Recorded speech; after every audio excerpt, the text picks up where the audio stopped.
Entonces, entramos en la última sesión, ¿sí?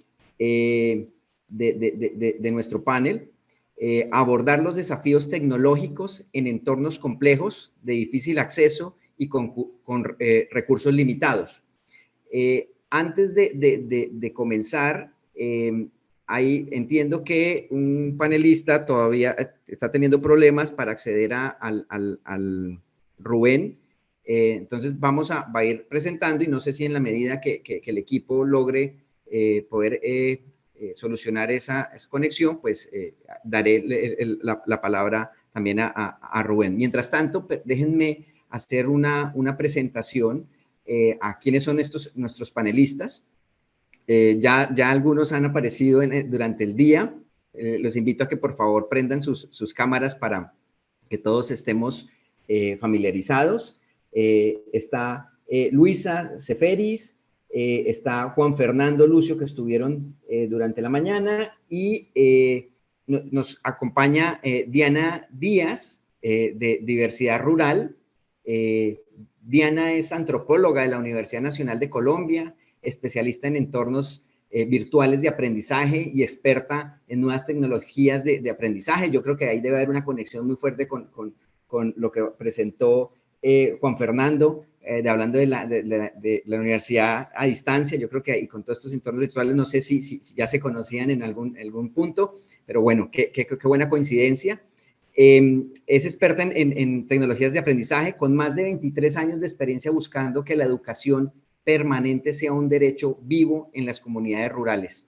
Es autora de diferentes metodologías para la innovación social en el fortalecimiento del individuo y de las organizaciones. Es la directora de Diversidad Rural, organización que hace educación con celulares en comunidades rurales. En el año 2020, su organización Diversidad Rural fue nominada al premio Conectando a los Desconectados de Impact Engineering y actualmente está nominada en el Flower Center como finalista de los premios Flourish 2023 para la entrega de los 17 reconocimientos de los mejores casos publicados con nuestra historia de innovación, las TIC en las zonas rurales de Colombia. Primero, pues, bienvenida Diana y felicitaciones por esos nombramientos. Qué orgullo y qué chévere tener una panelista nominada para estos premios. También tenemos, voy a hacer igual la presentación de Rubén. Rubén Camejo es profesional en publicidad, especialista en desarrollo empresarial y gerencia social, experto en relaciones públicas y articulación institucional y gestión de proyectos de seguridad alimentaria.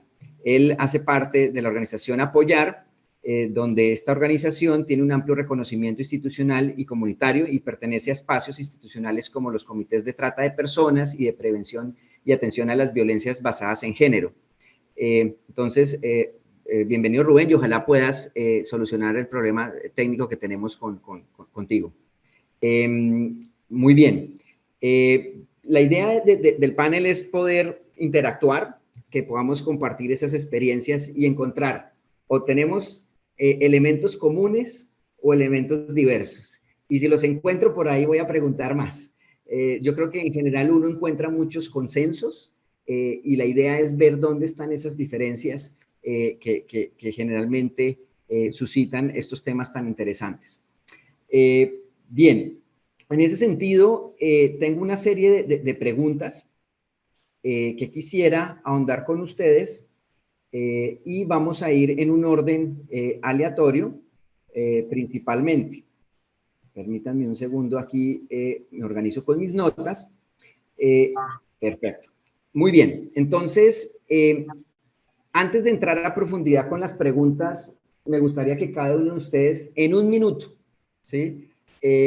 Nos contara cuál ha sido esa situación compleja a la que se han enfrentado en sus proyectos que están liderando. La situación que más llega a la cabeza y dicen, miren, esto realmente fue algo outstanding, ¿sí? Un outlier. ¿Cuál fue esa situación? Y me gustaría empezar con Diana. Sí, contigo, Diana.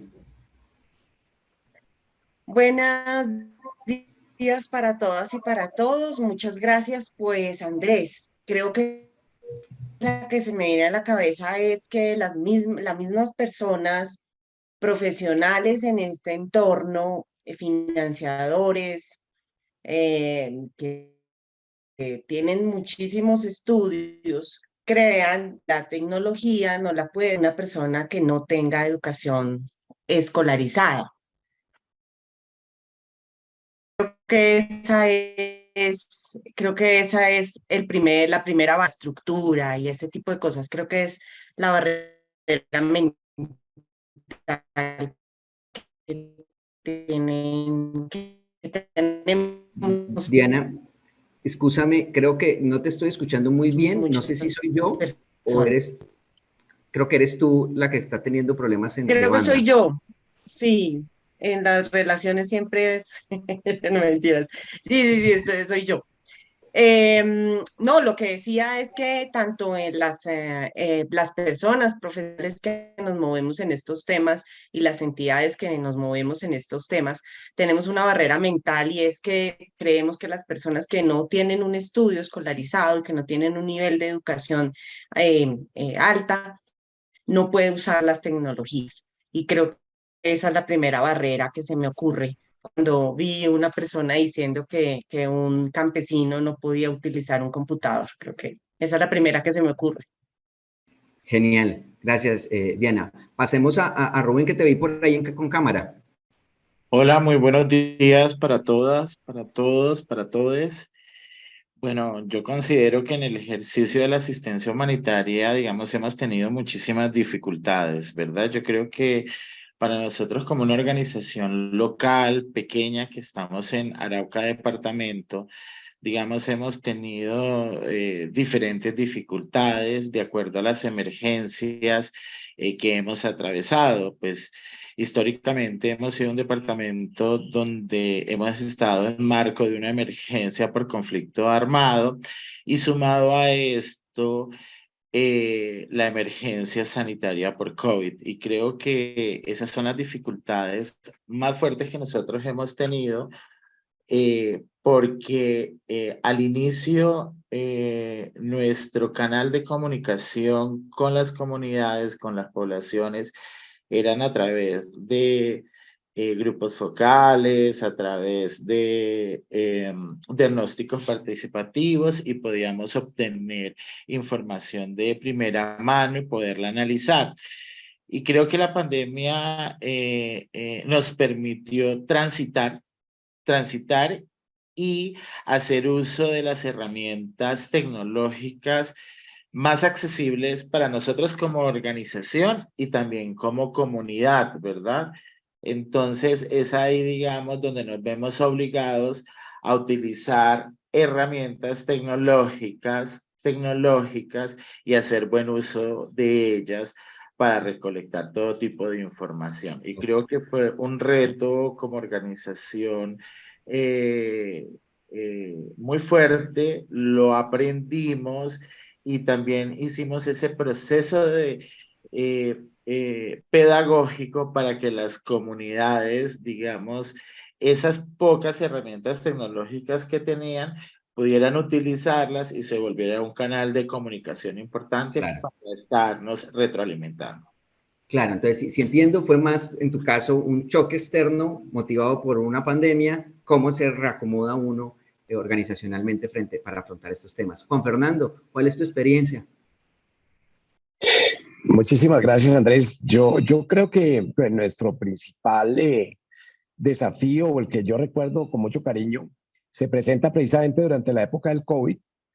A nosotros nos estaba yendo muy bien con los mercados campesinos. Encontrábamos que los programas, normalmente las personas empiezan a vender al final de los programas, pero resulta que era muy importante hacer que las personas pudieran vender desde el principio del programa, se pudieran beneficiar del programa desde el principio, y en eso llega el COVID. Entonces, claro, ¿qué mercado campesino en medio del COVID y todo? Y entonces, la verdad que apareció la posibilidad de hacer un mercado campesino digital. Entonces, ¿cómo hace uno un mercado campesino digital en una vereda de San José del Guaviare?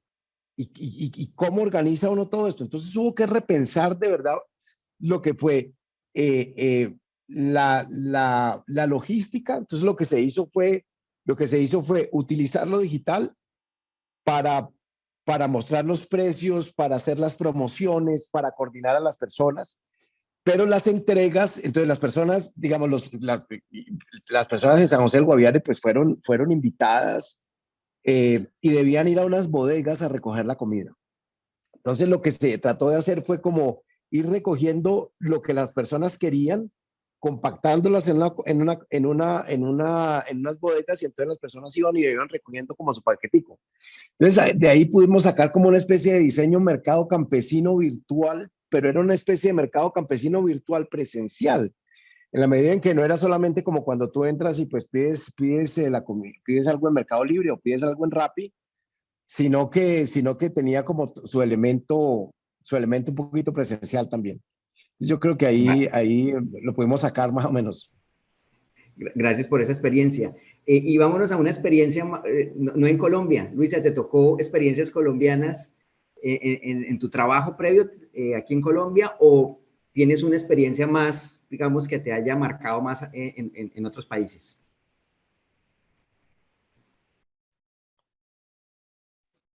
Thank you. Muchas gracias.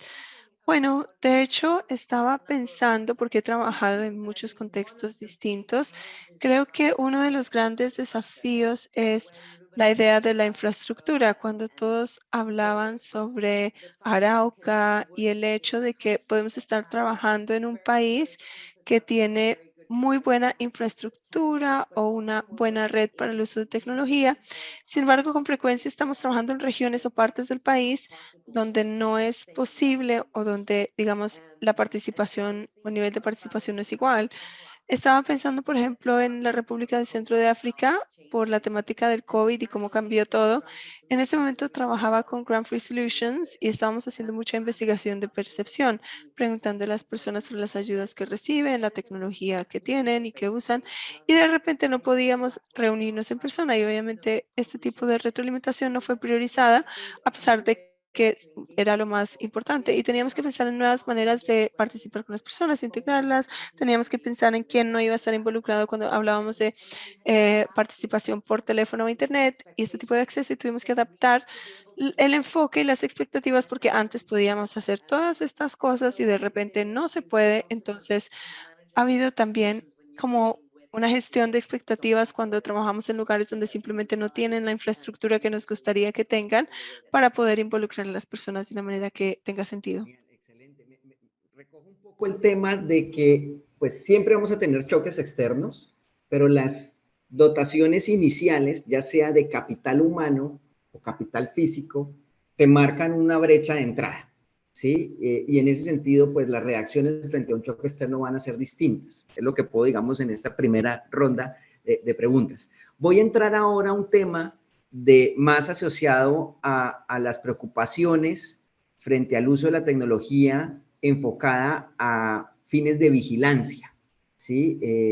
¿Cómo creen ustedes en sus distintas organizaciones, cómo abordan esas preocupaciones para restringir, o posiblemente que a veces van buscando vigilancia o restringir la libertad de expresión o inclusive la privacidad? Me gustaría conocer un poquito, si quieres, Luisa, arranco contigo.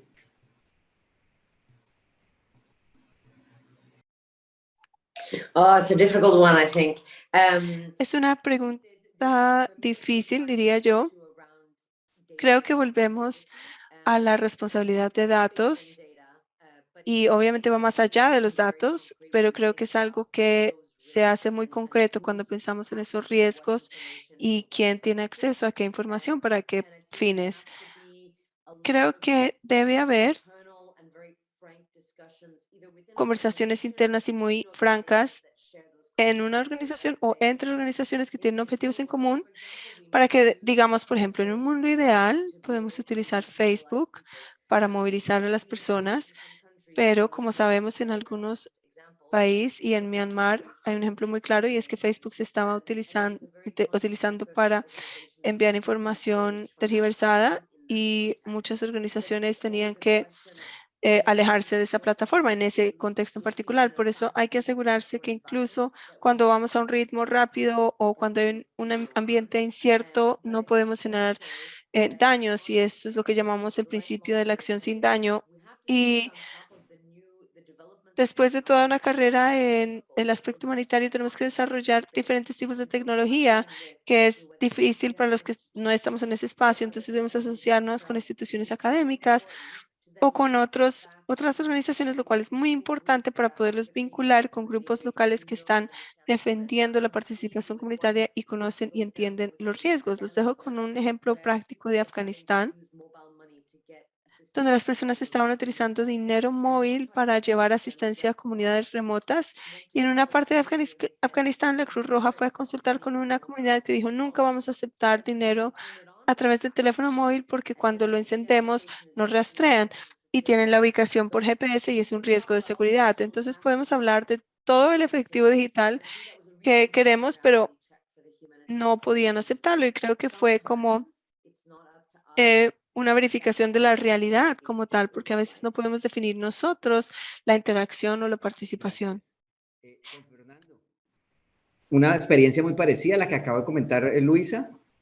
Sí, desafortunadamente, Andrés, nosotros la verdad no hemos podido. Es decir, pongámonos un poquito en perspectiva. En Colombia, cuando los grupos o un nuevo grupo quiere ejercer una presencia o un control territorial, las primeras personas que se vuelven objetivo de los ataques y de las amenazas son los líderes. ¿Es cierto? Los líderes de las zonas. Entonces los líderes o se vuelven funcionales para los objetivos de control territorial o son desplazados o son asesinados. ¿No es cierto? Tenemos de hecho un caso muy lamentable de un líder que fue asesinado el domingo mismo en Piendamó. Es decir, es que mientras hablamos de estas cosas, esto está pasando. Entonces claro, uno de los objetivos de los grupos armados es precisamente desarmar la capacidad de las comunidades de defenderse ellas mismas. Con lo cual, todos los diálogos que tengan que ver con, oiga, ¿por qué? Incluso porque hay muchísima miedo de denunciar a alguien por los grados de infiltración que existen entre las autoridades dentro de los territorios. Entonces la misma iniciativa o que alguien tome la iniciativa de decir, tengamos una especie de chat de seguridad o alguna cosa de esas, es muy difícil y desafortunadamente, y entonces ahora pensamos nosotros que es muy importante insistir en el buen posicionamiento de las organizaciones y de las comunidades dentro de los procesos de paz. De hecho, incluso está previsto dentro de la agenda de la paz total. Entonces este es precisamente el momento para diseñar modelos de participación comunitaria para la paz, para que las agendas de paz de las comunidades sean respetadas y para que la posibilidad de la democracia en sí misma, pues sea respetada. Entonces, no lo hemos logrado. Creo que se abre una ventana en el marco de la paz total para que eso suceda, para que haya precisamente esa participación y que esa participación incluya los temas de protección misma de la comunidad, que es lo básico, que es por donde empieza todo esto.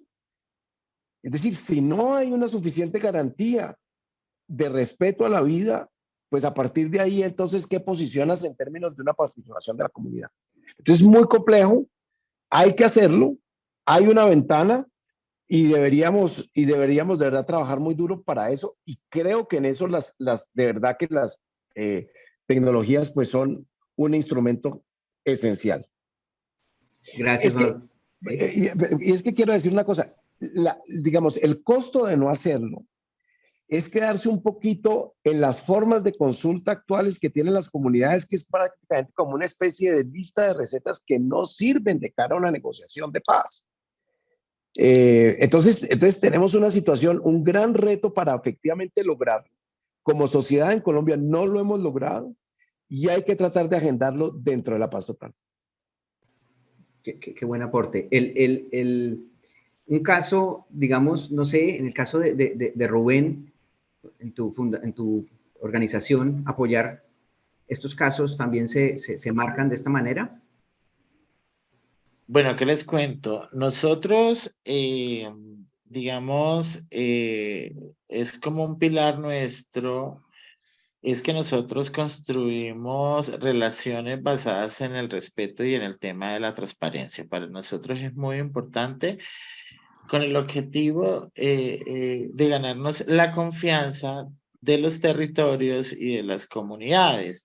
Entonces nosotros un ejercicio, digamos, teniendo en cuenta las complejidades que existen en el departamento de Arauca, nosotros cuando iniciamos cualquier tipo de intervención, digamos, si ya tenemos reconocimiento dentro del territorio y, digamos, hemos procurado que ese relacionamiento se base precisamente en el tema del respeto, en el tema de la empatía, en el tema de la transparencia. Digamos, siempre nosotros iniciamos procesos de alistamientos y digamos, los primeros acercamientos que tenemos es con la comunidad, con la misma comunidad, de acuerdo a esos enfoques de protección, eh, socializamos todas las acciones que se van a desarrollar y también todos los mecanismos de retroalimentación y de rendición de cuentas que están establecidas. E igualmente, como te comentaba al inicio, nosotros hacemos un proceso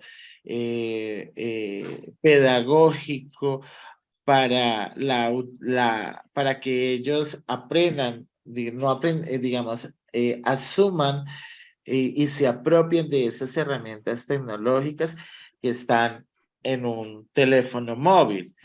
Entonces creo que en marco, pues digamos, de ese protocolo de ingreso a terreno, no hemos tenido dificultades, teniendo en cuenta que toda la información que sea recolectada es para beneficiar indiscutiblemente a todas las comunidades. Y digamos, esa información que nosotros recolectamos nos permite también articular acciones con otras organizaciones que están dentro del territorio, pues para dar a esas respuestas y necesidades humanitarias que existen. Entonces, básicamente, para nosotros es muy importante el relacionamiento con las comunidades bajo un enfoque de protección para ambas partes, pero basados en el respeto y en la transparencia. Gracias. Gracias, Rubén. Diana, ¿cómo abordan esas preocupaciones en tu organización? Pues quedamos solamente en la preocupación, porque es muy difícil. Nuestro mundo está alrededor del WhatsApp, con todo el proceso de formación que hacemos en diferentes programas en diferentes partes del país y con diferentes grupos étnicos y con comunidades rurales. Y a una cosa que no tenemos control y que no se puede controlar en este país es las amenazas que pueden llegar a través de WhatsApp de grupos ilegales, en donde envían el comunicado utilizando WhatsApp para decir que hay paro armado, que no se puede hacer este tipo de cosas, que no se puede salir, y infundiendo un miedo generalizado. Y pues alrededor de esto de cómo compruebas si es cierto el comunicado, cómo compruebas si es una noticia falsa o no. Y esto se reenvía, se reenvía, se reenvía y genera muchísimo más alarma en toda la población. Entonces creo que es un tema que no se ha podido tratar. Nosotros nomás en las redes vemos como a veces hasta medios que supuestamente tienen una veracidad cometen errores de compartir noticias que no son ciertas. Pues muchísimo más en estos espacios del manejo de la información tan informal. Entonces eso nos hace preguntarnos qué posibilidades hay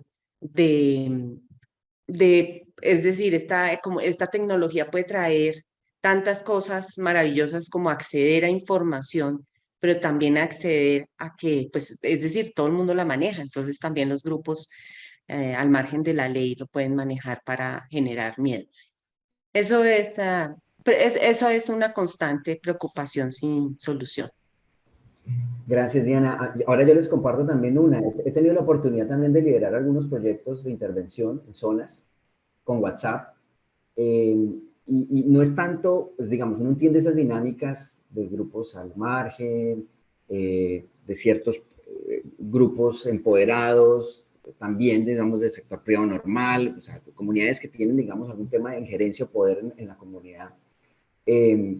Pero a veces se genera lo que tú dices, un estigma de que no publique este precio o no publique esta información, porque eso puede generar alarma o prender una alarma, ¿no? Entonces termina uno en una situación de hasta dónde ir o qué protocolos poner. O sea, le creo a esa alarma y diseño un protocolo en función de eso o no. Entonces, las experiencias que hemos visto en ese ejercicio es bajo diseño, ¿sí? Entonces, hay unos esquemas que en la metodología, bajo diseño, pongo los temas de la data a nivel, por ejemplo, el metadato o específicamente el nombre de la persona, la cédula o características propias, no las quiero ver.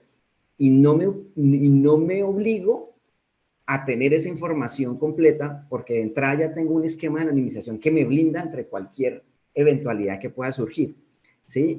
Son cosas que protocolos de algunas cuestiones que empiezan, pero hoy en día en un mundo que queremos más data para poder cruzar información y armar, ¿sí? más red en ese sentido, pues se vuelve un factor que pierdo ese poder de poder, pero digamos, entonces siempre se vuelven unos temas interesantes de abordaje. En el caso de experiencias en IMAX son temas de matrices de riesgo, ¿sí? De dónde está el riesgo y evaluar y llamar a un comité y tomar esa cuestión. Pero eso es un tema que es de día a día en ese abordaje.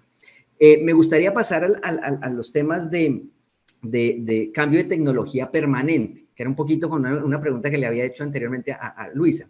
¿Cómo se garantiza la accesibilidad y la equidad en el acceso a tecnologías comprobadas e innovadoras?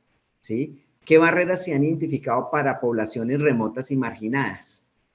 Es una pregunta que la recogimos en sesiones anteriores, pero me gustaría ver si seguimos en consenso. Juan Fernando. ¿Cómo es la pregunta? ¿Cómo es la pregunta? Sí, la pregunta es referente a cómo se garantiza la accesibilidad y la equidad en el acceso a tecnologías comprobadas e innovadoras. Pues, bueno, digamos que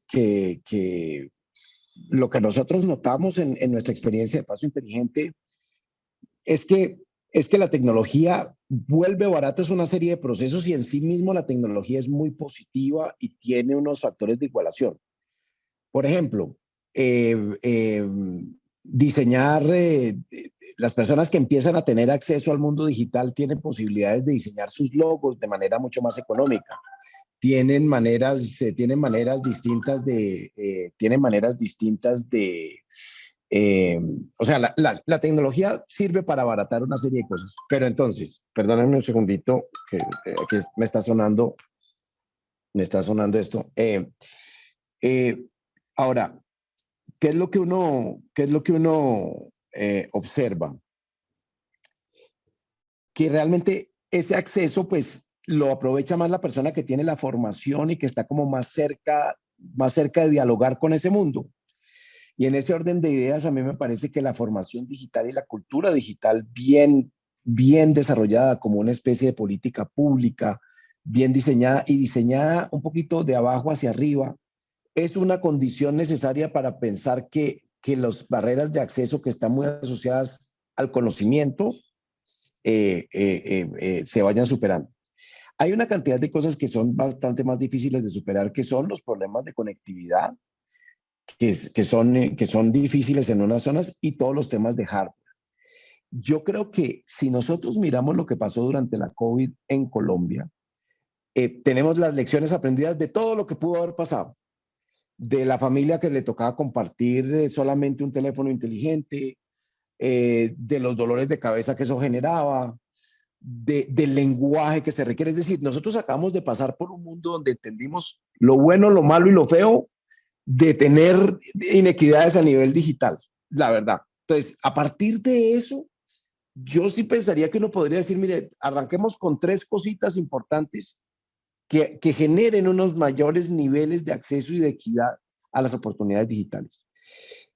Hay una cosa que a mí de alguna manera me marcó y es la necesidad de ser todos muy conscientes de que estamos trabajando con personas con culturas distintas y con expectativas distintas.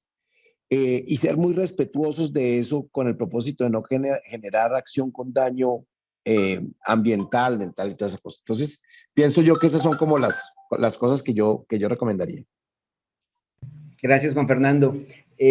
Rubén. Hola, yo creo que uno de los grandes desafíos, digamos que la tecnología, digamos, no hay un tema de equidad dentro de las comunidades. Retomo lo de nuestro compañero Juan Fernando, es el tema del acceso a la conectividad. Hemos identificado que en las comunidades, que por cada familia por lo menos hay alguien quien cuenta con un dispositivo digital, digamos, que les permite estar en comunicación, pero la gran barrera en las comunidades y digamos en el caso de nuestros territorios es el poco acceso a conectividad. Por eso, digamos, las herramientas que nosotros utilizamos cuando recolectamos información son herramientas que funcionan offline, teniendo en cuenta, pues, digamos, que el acceso a Internet como que delimita a las personas. Entonces, la gente que está en lo rural, tienen poca conectividad y para lograr la conectividad tienen que encaramarse en un árbol o tienen que caminar 100 metros y en fin. Pero creo que la gran dificultad que no permite que la gente tenga acceso a tecnología o a herramientas precisamente es ese poco de acceso a conectividad que tenemos en los territorios. Gracias, Rubén. Diana. Pues Andrés, yo creo que hay que generar una política pública porque no puede ser que los determinantes para el acceso a la tecnología, digamos que todos nos hemos concentrado en la infraestructura, pero hay un estudio que me gusta de un economista en Colombia, Jesús Barrios, que hizo una tesis y él analizó, basado en la encuesta nacional de los hogares 2019, hizo un análisis y descubrió, descubrió el agua tibia, pero lo hizo con datos, los determinantes de no acceso a la tecnología o a Internet o a uso de computadores o a uso de celulares. Y lo que vio es que sigue pasando lo mismo: ingreso, género, edad, territorio, lugar de nacimiento. Entonces eso no puede, los determinantes de acceso a la tecnología siguen siendo los mismos elementos de las condiciones de desarrollo social de una sociedad. Y esto en el caso de nosotros, que fue mucho más evidente, como ustedes lo plantean, en pandemia, pero nosotros que desde diversidad trabajamos esto desde antes de pandemia, vemos que es un efecto Mateo, ¿no? Al que más tiene, más se le dará, y al que no tiene, un poco más se le quitará. Y los datos son esos. Hay un estudio también de este grupo A4, que es por el Internet, que da datos económicos de si los gobiernos invirtieran en acceso a tecnología en todo su proceso, no solamente en un asunto de infraestructura, ¿cuál sería el incremento en el Producto Interno Bruto de un país si, por ejemplo, se hicieran políticas hacia las mujeres? Y la generación de ingresos es altísima, o sea, de lo que podemos generar en dinero. Entonces, es un asunto muchísimo más de incidencia en política pública que yo creo que hay que trabajar. Porque en las comunidades hay una discusión digamos que nos hemos quedado con el asunto de la infraestructura, porque de todas formas nos golpeó duro la pandemia. Entonces decimos que la infraestructura, pero es que nosotros tenemos más de 62 millones de celulares en Colombia. O sea que estamos diciendo que algunas personas tienen 2 equipos de celulares. Y entonces no vemos las 2 brechas más duras de lo digital, que es el uso, saberlo usar, que nunca nos lo enseñaron, y el siguiente, el contenido, la calidad de contenido, lo que pasa por eso, o sea, lo que accede uno de información. Y el contenido es pésimo, y el contenido es frívolo, y el contenido es, hacemos muchos ahí como estamos pedaleando para generar contenido de calidad y que la gente pueda, y que sea un contenido construido colectivamente, porque los conocimientos locales son súper claves en estos procesos. Entonces, eso es lo que es una discusión súper grande, ¿no? Pero traigo ahí como esos elementos de la economía que creo que deberíamos trabajar duro para decirle a todos los países y a los gobiernos, mire el dinero que esto puede generar. Y no puede seguir siendo que los determinantes es por donde yo nací, si soy mujer y si soy pobre. Y si soy afro, no puede ser que tenga el menos acceso. Eso. Muchas gracias, Diana, por tus comentarios. Luisa, ¿cómo ves esas experiencias locales? ¿Sí se parecen a los temas internacionales que has manejado? I think definitely, and actually, Diana, you did such Definitivamente, Diana, resumiste de manera extraordinaria los asuntos, hablando más allá de infraestructura, los puntos a definir, pero sí el acceso y el uso y también la calidad de ese contenido. Y creo que para mí, una de las cosas que siempre miro ese análisis, el apoyo de análisis, cómo nosotros podemos trabajar con diferentes grupos que no pueden estar tal vez los más vulnerables, los más excluidos, pero creando contenido en calidad y cerrar esa brecha. Entonces, esta organización que puede ser un actor importante en términos de conectar. Y podría decir que el acceso a la infraestructura, hay muchas asociaciones interesantes de los proveedores de tecnología que crean todas estas cosas, para bien o para mal. Una de las cosas que nosotros como organización humanitaria o una empresa social, es asegurar, más que todo, asegurar ese acceso que no sea para explotación. Entonces, hay un ejemplo muy claro en Grecia y una ola migratoria a través de Grecia y en los vecinos, aquí atrás mío, hay muchos migrantes y refugiados que se estaban reuniendo en los parques, no sabían a dónde ir y todas estas organizaciones estaban tratando, eran muy lentas porque Europa, la jurisdicción, bueno, tantas cosas.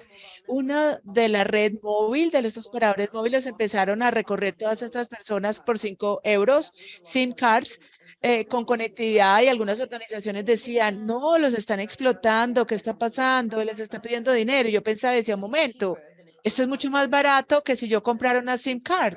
Esto tiene una muy buena conectividad, tanto como podíamos nosotros decir, esto es legal, no estaban explotando a nadie con esta manera.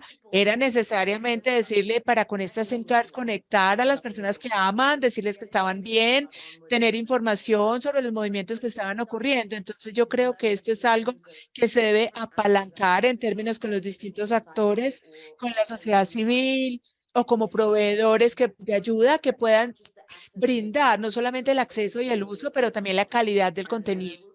Y quiero decir que la parte de la educación es un sector en el cual necesita ser también incluido en el mapa.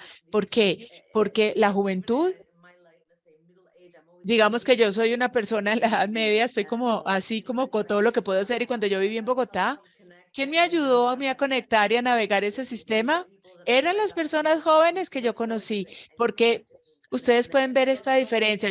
No puedo decir que las personas mayores no están usando la tecnología, pero sí hay algo como construir esos programas educativos que puedan ayudar y ser más fáciles para acompañar a las personas, para presentarles, introducirles a diferentes tecnologías. Y para mí, esto es lo más importante para la accesibilidad, también para asegurarnos de que en donde estemos combatiendo o estemos mitigando todas las partes de explotación que puedan ocurrir, al mismo tiempo reconocer Las comunidades con las cuales trabajamos tienen actores económicos que están allí, no tienen simplemente para acceder a algo que nosotros hayamos creado, brindado y asegurarnos de que ellos puedan navegar de la mejor manera posible y que no sean explotados o utilizados, porque son oportunidades que están llegando con programas humanitarios.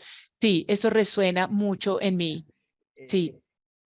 En ese sentido de lo que mencionabas de desafíos, uno de los desafíos tecnológicos para llevar a contextos o lugares remotos o entornos complejos es el costo de la tecnología. Y en ese sentido, muchas veces los proyectos se ven porque no tienen el presupuesto para soportar la tecnología que quieren. Entonces termina uno buscando tecnología o libre o más barata, ¿sí? Un poco del ejemplo que estabas dando, Luisa, asumiendo unos retos adicionales. Yo no sé si en este tipo de cosas les ha pasado en cada una de sus organizaciones, ¿sí? Que por tema de presupuesto quisiera esta tecnología, son las necesidades del proyecto, pero no, me toca acomodar las necesidades del proyecto a lo que está la tecnología ofreciendo. ¿Cómo ha sido esa experiencia en estos proyectos? Por ejemplo, Diana, en el tema de cursos virtuales. Cuéntanos eso. ¿Tienes la super tecnología? ¿Te ha costado? ¿Cómo ha sido esa dinámica? Nosotros a todo lo que sea gratis, no, lo de una vez lo vemos, lo que se mueva, que sea gratis, de una vez lo queremos coger. Porque hoy hablaban en una cosa, y es que cuando se plantean en los presupuestos los proyectos hablando de tecnología, todavía la gente cree que solamente alquilar un computador o de pronto tener máximo un ingeniero de sistemas en algunos casos. Entonces creo que hay como una visión muy trasnochada del asunto de la tecnología. Y entonces esto hace que se tenga que explicar todo el proceso y pues que entonces sea como una discusión todo el tiempo de por qué esto vale o no vale, cómo puede manejarse estos temas. De ahí que nosotros cuando iniciamos hace muchos años, nos lo iniciamos por Telegram, que era la posibilidad de hacerlo gratis, era gratuito. ¿Qué nos pasa a nosotros? Nosotros no tenemos posibilidades de equipos también buenos. Las personas mayores tienen equipos con pantallas viejas, partidas.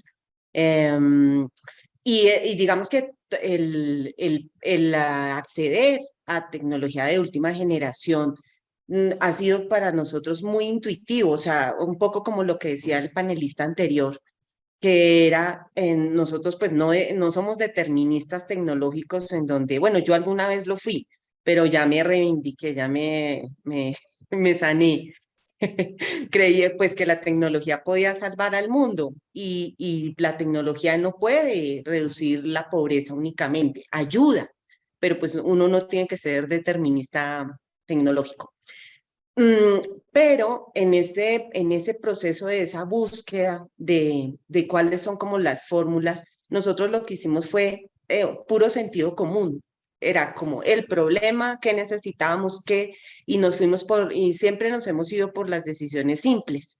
Y esas decisiones simples nos han hecho que pues utilicemos la tecnología para eso. Entonces ha sido no la tecnología buscando cómo, sino cómo y el problema buscando lo que pudiéramos arañar de la tecnología. Y pues por eso es que en este camino nos encontramos con Aima y nos encontramos con Jeffrey, y eso también hace que gente dura en tecnología pueda como abrir caminos para que uno pueda conocer más y ver cuáles podrían ser como las opciones de mejorar cosas. No, a veces nos reímos porque en algunas conversaciones o intercambio de experiencias, una cosa que uno hace en un camino muy largo se puede hacer muy fácil, ya, ¿no? Y nos da risa porque pues son desarrollos paralelos con inteligencias múltiples intentando solucionar problemas. Dejo hasta ahí. Gracias, Diana. Juan Fernando, ¿lo barato cuesta caro? Pues es decir, frente a la oportunidad, por ejemplo, de analizar la información, de mirar qué insights hay, de tener un sentiment analysis, de todas esas cosas, a uno, digamos que le da mucho pesar abrir la puerta, tener acceso a eso y no poderlo hacer porque no tiene la plata para tener el equipo y la gente y animar la red y todo lo que eso podría conducir. Pero y realmente es de verdad que una lástima porque el mundo digital ofrece muchas posibilidades, pero, pero hay que saberle, hay que invertirle y además también hay que acompañar a las personas en los territorios porque las personas con quienes estás desarrollando eso están poniendo mucho tiempo y el tiempo para ellos es tremendamente valioso. Están un poco haciendo un esfuerzo porque no es como cuando uno se sienta. Yo, por ejemplo, en mi apartamento llego y tal, prendo acá y me conecto. ¿Ya? Hay personas que para poder hacer exactamente eso les toca ir, les toca programarse, se les caen las llamadas, no están en un buen equipo. Entonces, hacer que toda esa posibilidad sea una cosa user-friendly es súper importante. Y eso necesita recursos. Pero realmente lo que eso podría generar, como bien decía Diana, en términos económicos, en términos de generar esos accesos es enorme. Entonces, a uno sí se le hace la boca agua y desafortunadamente pues no tiene los recursos para hacer esa segunda etapa que es tan importante. Gracias. Rubén, ¿cómo ves esas restricciones presupuestarias para tener la mejor tecnología? ¿Cómo ves ese impacto no sé si es el caso, ¿sí? De que al no poder acceder a esa tecnología te toque asumir otras alternativas? ¿Cómo está impactando eso tu proyecto? Sí, la verdad, digamos, el acceso a la tecnología, yo necesito primeramente un equipo especializado. Referente a nuestra organización, como les comentaba, somos una organización pequeña, tenemos presencia en todo el departamento de Arauca y tenemos presencia desde Ipiales a Necoclí en una ruta de protección para prevenir el tráfico ilícito de personas. Y digamos, a veces se nos escapa mucho tipo de información que nosotros podríamos recolectar información, digamos, porque no contamos con los recursos financieros, tenemos limitaciones financieras para tener un equipo o por lo menos tener una persona especializada en el manejo y en el uso de todas las herramientas tecnológicas, no solo para el levantamiento de información de las acciones que desarrollamos, sino también de cómo formular acciones comunitarias para que las comunidades y las poblaciones tengan accesos a esas herramientas. Tenemos limitaciones, digamos, la limitación más grande es el tema del acceso de Internet en diferentes comunidades. Y digamos, eso tiene unos costos elevados. Es ahí, digamos, donde se tiene que pensar cómo dar una respuesta comunitaria a los temas de conectividad en los lugares de intervención que son de nuestro interés, que son zonas con extremas vulnerabilidades, donde habitan personas migrantes, personas desplazadas con unas características de vulneración muy fuerte. Y digamos, es ahí donde desde un enfoque humanitario tenemos que dar respuesta a un tema del acceso a la conectividad y al uso de herramientas tecnológicas como un mecanismo de incidencia. ¿Por qué? Porque las herramientas tecnológicas nos permiten participar activamente como ciudadanos y a través de todas las herramientas tecnológicas que nos ofrece la Internet, digamos, podemos convertir a estos ciudadanos en unos ciudadanos con capacidades y que pueden ser sujetos también de sujetos autónomos para el restablecimiento de sus propios derechos. Gracias. Gracias, Rubén. Juan Fernando se excusa, se tiene que retirar, y muchas gracias a todos los panelistas. Nos quedan 9 minuticos bueno, pero antes para cerrar esta pregunta, Luisa, ¿cómo ha sido esa experiencia de tener que asumir una tecnología que no se quiere en un proyecto por restricción presupuestaria? It's a good question. I think Muy buena pregunta. Bueno, en conjunto con el presupuesto mano a mano, la capacidad de utilizar la tecnología y que con frecuencia nosotros vemos, por ejemplo, mucho en organizaciones muy grandes como las Naciones Unidas, por ejemplo, están invirtiendo en sistemas que pueden ser capaces y puedan aplicar en las comunidades. No solamente es tener el dinero para llevar el sistema, pero sí contratar la capacidad, contratar las personas. Y si soy honesta con ustedes, hablamos mucho sobre la localización. Y este evento ha sido muy bueno en capturar las distintas voces, pero uno de los desafíos unido a la tecnología en que el pez más grande puede utilizar la tecnología más grande, puede invertir en estos sistemas, puede desarrollar cosas, y esto va a ser importante para mirar las respuestas a nivel local. Entonces, muchas de las soluciones que me han parecido muy interesantes, por un lado, sí, en Dublín hemos hecho proyectos con la idea de hacer con el dinero digital, bueno, con Excel, principalmente trabajar, pero la idea del hub es como compartir diferentes tecnologías para distintas organizaciones trabajando con programas parecidos o en las mismas áreas. Si estamos hablando con el hardware o con infraestructura, cosas como estas, puede ser una manera muy interesante para mirar este asunto de infraestructura. Y pienso que posicionar este tipo de innovaciones y tecnologías como una inversión también es una manera de hacer que los donantes piensen de manera diferente. Un ejemplo muy simple, eso fue hace muchos años cuando yo empecé en Uganda, en el 2006, de hecho. La tecnología solar apenas estaba saliendo. Estábamos trabajando en campos en el norte de Uganda y estábamos usando generadores, combustible. Y las personas hablaban del cambio climático, pero eso todavía no era tan común.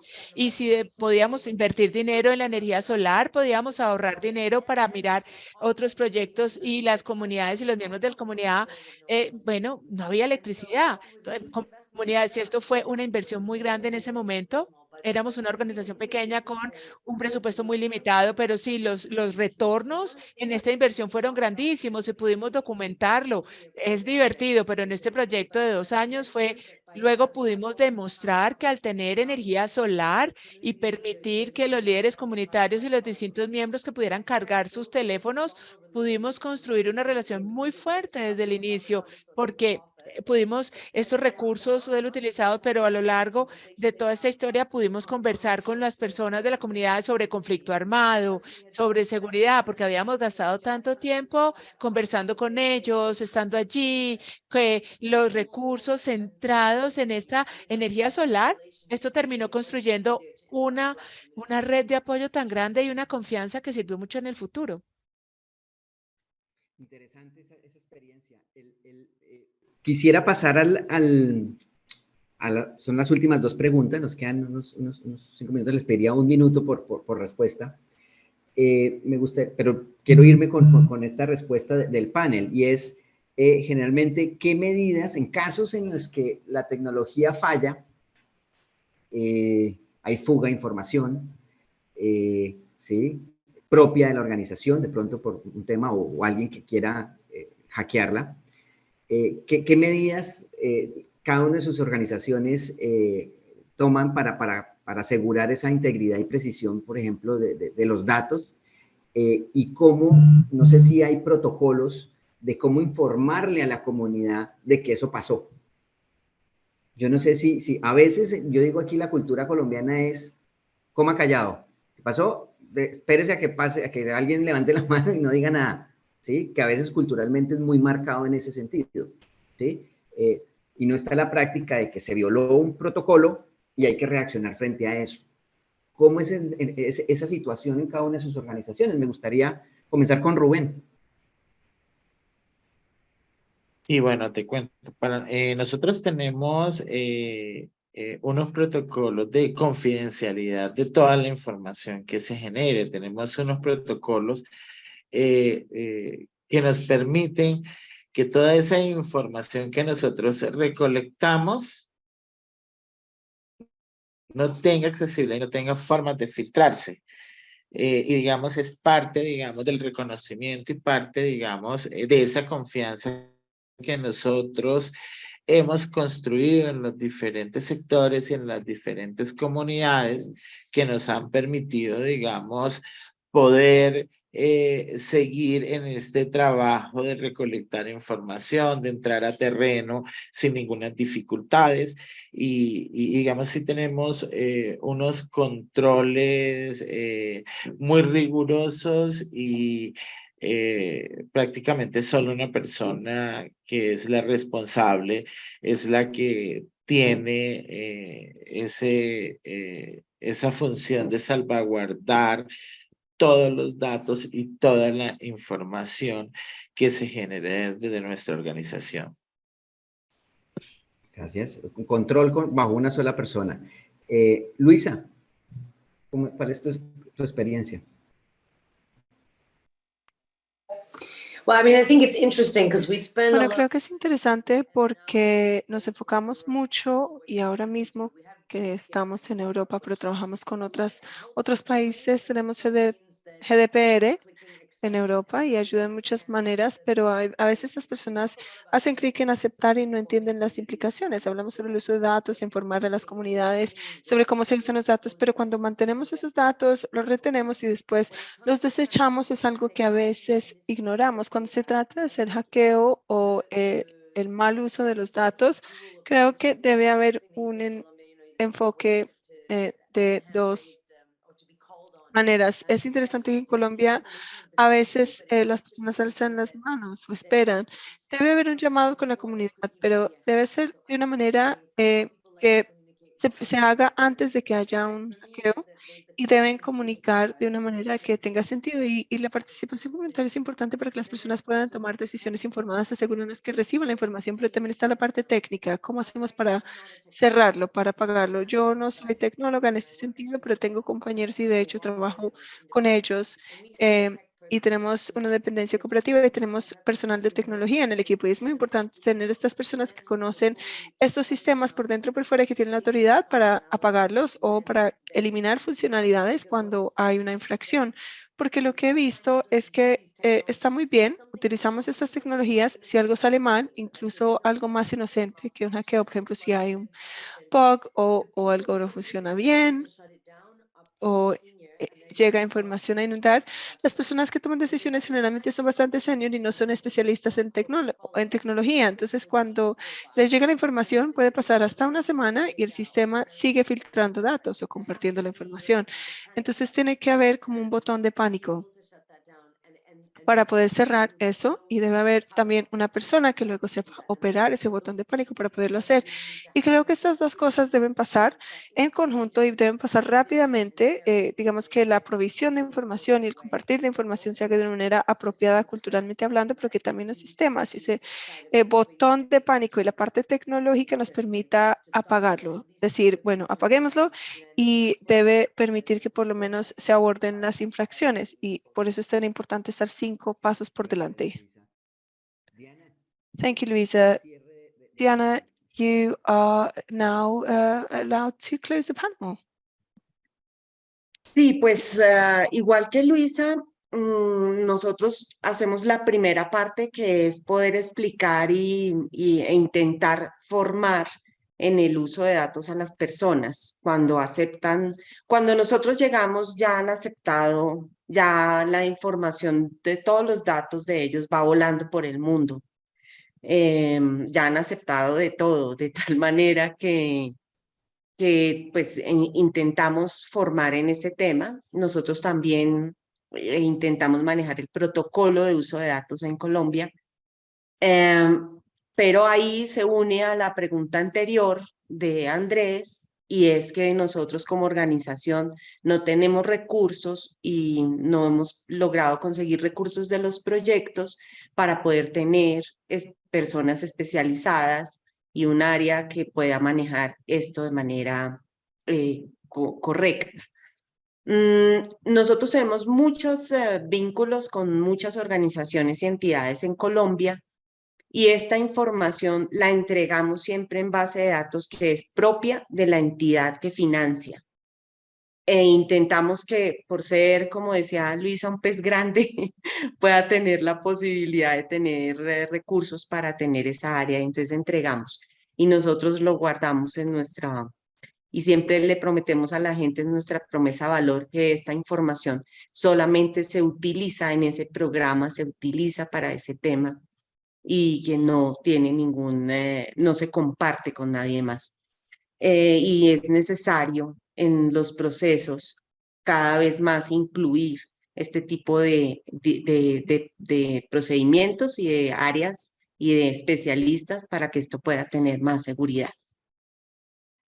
Pues muchas gracias, Diana, Luisa, Rubén. Andrés, Sí, me gustaría complementar algo por sobre supuesto. el Tienes tema. un minuto. Dale. Vale. Quería, digamos, dentro de nuestra experticia, nosotros tenemos consentimientos informados, que también esto nos permite tener mayor confianza con la comunidad en el tema del uso de su información, de sus datos, de sus registros fotográficos. Nosotros manejamos consentimientos, digamos, es donde nos autorizan el uso de su información. Entonces quería agregar, digamos, esa experiencia que hemos tenido también desde afuera hacia adentro, ¿vale? Gracias. Estupendo, Rubén, muchas gracias. Y qué bueno que haces este comentario, ¿no? Porque yo también siento que hay muchos temas de las normas asociadas, el tema de consentimiento informado de Europa, que es de los más avanzados, pero aún así yo siento que no hay un entendimiento de eso todavía, ¿sí? Uno se entusiasma mucho porque aparece un proveedor de datos o de tecnología con el logo de cumplo con el GDPR, ¿sí? Y muchas veces, pues uno dice, bueno, me voy con eso, pero la forma o algunas cuestiones uno dice, bueno, pero sigue teniendo unos datos que no... Hay unos temas que todavía sigue desarrollando estas discusiones, y evidentemente, pues Colombia, a diferencia de otros países de Latinoamérica, está avanzado en el tema, pero aún así la bajada a las organizaciones, ¿sí? Y a proyectos en comunidades locales, remotos, de fácil acceso, pues muchas veces estos protocolos se van perdiendo, dirigiendo cómo mantener esa columna vertebral. Yo creo que es uno de los desafíos.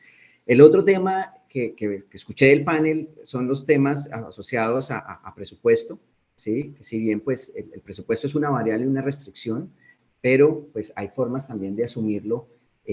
Lo decía otro conferencista inicialmente, de posiblemente hacer outsourcing. De hecho, lo decía Chris Hoffman, no necesariamente, Diana, tienes que tener todo tu equipo dentro de la organización, sino muchas veces una organización buena, ¿sí? Que te apoye fácilmente en esto, pues es importante, ¿no? Otro de los desafíos... Por eso esta amistad con IMAP. De acuerdo. Está el otro tema es generalmente el tema de doble vía, ¿no? Los desafíos tecnológicos ante uno diseña generalmente en cómo operar, pero en el caso de que se rompa esa regla o ese diseño, no se tiene un protocolo de cómo atacar cuando pase algo. Entonces, cuando dice Luisa, apague esto, sí, son reacciones que a veces evite el menor daño posible ante estas cosas, pero no pensamos mucho, y eso es un tema también creo que cultural de planeación, ¿sí? Frente a estos aspectos también de desafíos tecnológicos en esto.